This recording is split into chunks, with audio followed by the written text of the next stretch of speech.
ଆଜି ନା ମନ ଜମାରୁ ବି ଭଲ ନାହିଁ।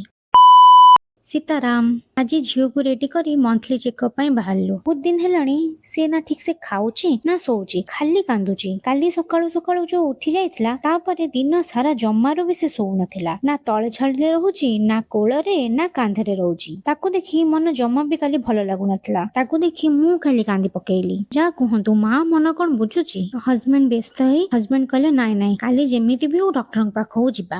ତ ସକାଳୁ ଝିଅକୁ ରେଡି କରି ବାହାରିଲୁ ଡକ୍ଟରଙ୍କ ପାଖକୁ। ଝିଅ ଶୋଇପଡିଥିଲା, ଡକ୍ଟରଙ୍କୁ ୱେଟ୍ କରି ବସିଥିଲି। ସେଠି ଗୋଟେ ଛୋଟ ପୁଅର ବ୍ଲଡ ସାମ୍ପଲ ନିଆ ହଉଥିଲା। ତାର କାନ୍ଦ ଶୁଣି ଆମ ମ୍ୟାଡାମ ଉଠି କାନ୍ଦୁଛନ୍ତି, ଯେମିତି ୟା ପରେ ତା ପାଳି ଆସିବ ନା କଣ। ତାପରେ ଡକ୍ଟର ଆସିଲେ, ଚେକଅପ୍ କଲେ।